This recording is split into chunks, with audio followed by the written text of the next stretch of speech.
All right. We have another one that has like it has an office page, but it's like uh the bot gives me one name called Observer September. Well, yeah, here it just says Dr. September. Yeah, yeah. Oh, yeah. Hello, folks. Okay, here. Hello, folks. I'm Observer September. They made a whole lot. They made a whole lot. The most recent one we read off there is this 2135. So let's see which one that one is again. 2135. Oh yeah, the portal to like the 1950s New York. Yeah. The train station portal. Of course. That one, I like that one. Yeah. Okay, so Observer September, you wrote Dinner with Andrew. Let's get to it. Let's get to that dinner. Object class neutralized. Hey, I personally like neutralized SCPs because it gives you like a how did they kill it? How did they destroy it?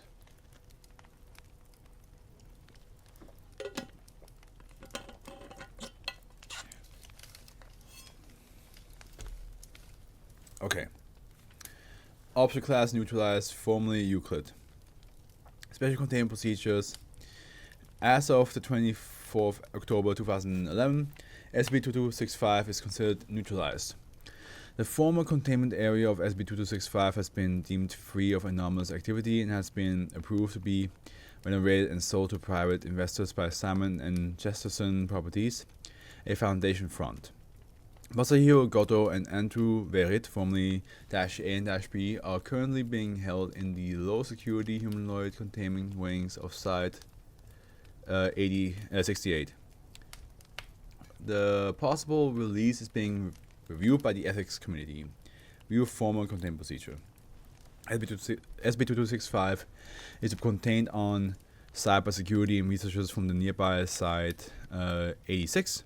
The restaurant surrounding SB2265 has been closed and a false cover story implemented about a termite infestation.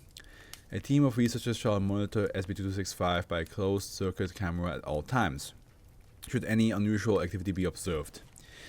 It must be reported to the site director as soon as possible. I assume we don't have that many words left now that we passed the halfway point, right?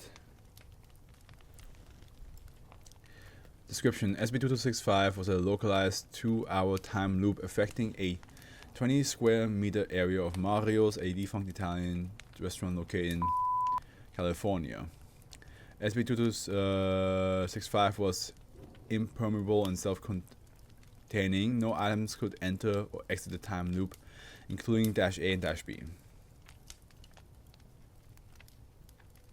Don't think so, no. Apparently that last one was 4K out. Yeah, exactly. So there shouldn't be that much left. -A and -B are Masahiro Goto and Andrew Verit, history professors of the University of Kyoto and University of California, respectively. At the time SB2265 manifested. During the time period in which SB2265 was active, neither -A or -B were observed to age through the iteration of the loop. Both -A and -B were unaware of any changes in the environment surrounding SB2265, perceiving it as being unchanged from its state at the beginning of the time loop. -A demonstrated an awareness of the time loop, its previous iteration, and its inability to exit it. -B did not. Okay, so one is fully aware of it, one is not. Okay, gotcha.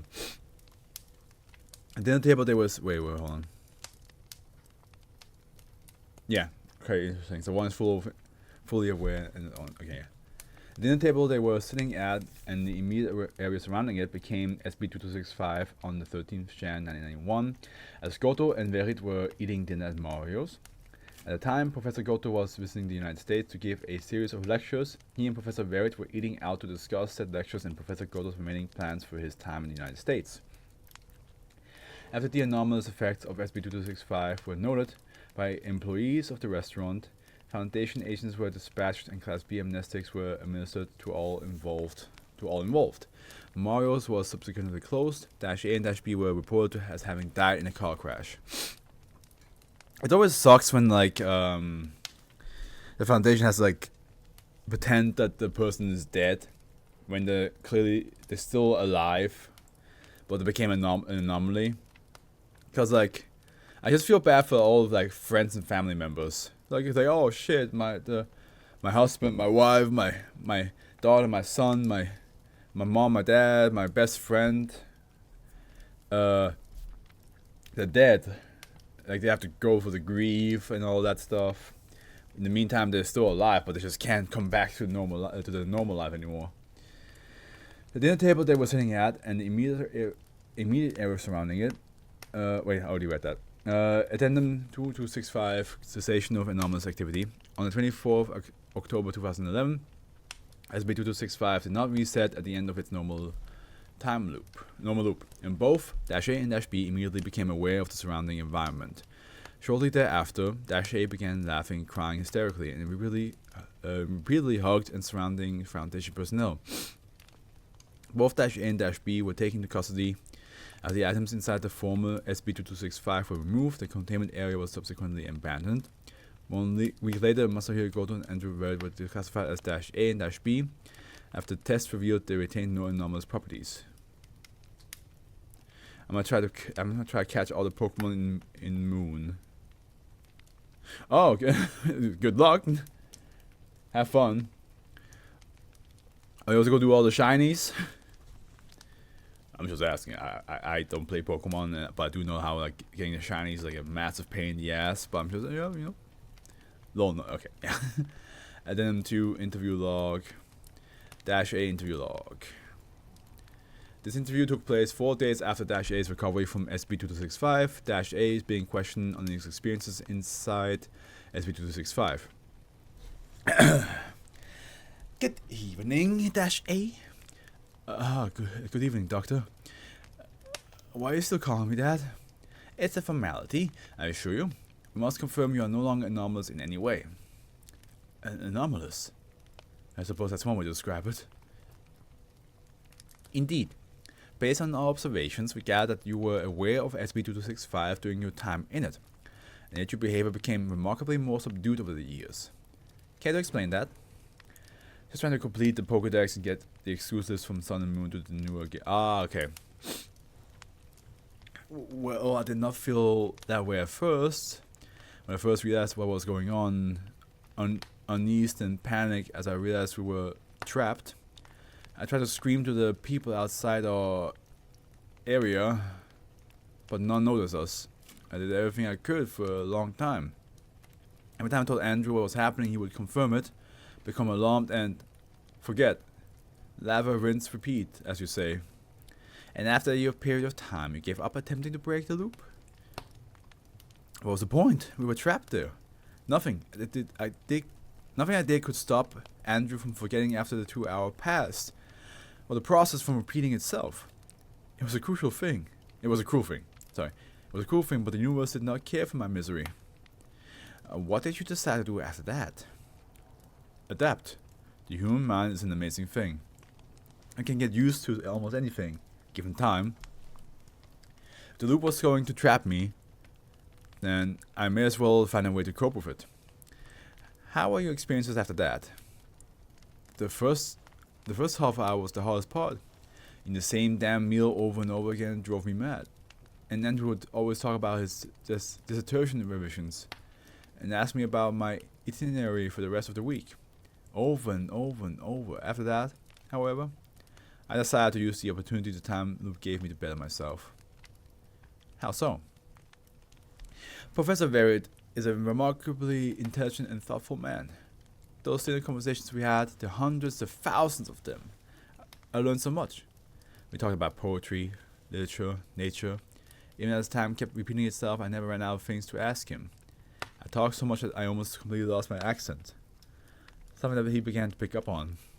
I was beginning to accept my fate. If this were the afterlife, then I suppose there were worse fates to be given. Then the loop stopped. All at once. And here we are. We did everything we could to free from there, you know. We would have done sooner if... Oh, I know, Doctor. But to be frank, I do not regret it. Really? Yes. I had no wife or children before. I became trapped and my parents were long dead.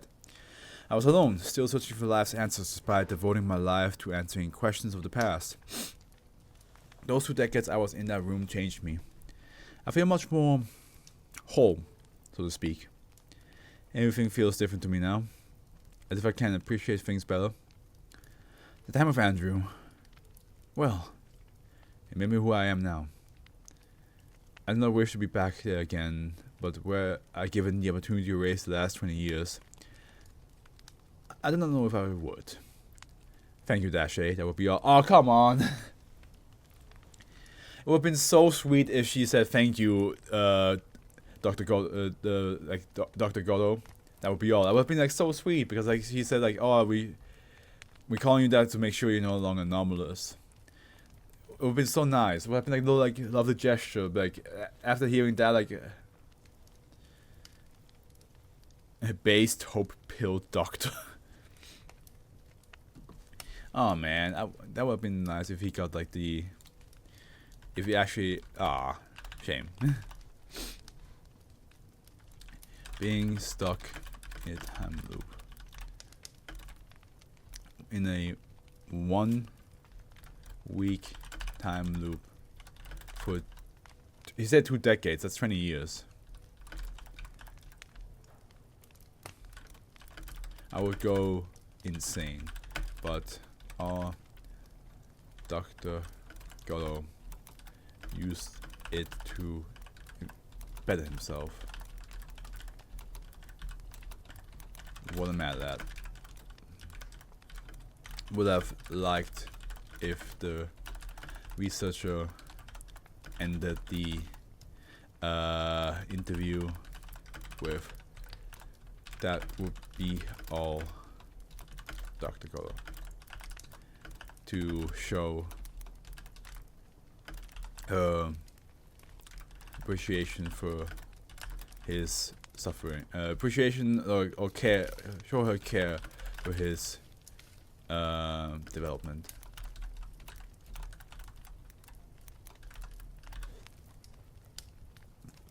Yeah. Well, it's just been a nice little gesture, you know, just a small, nice little gesture. But no, of course not. Why would you?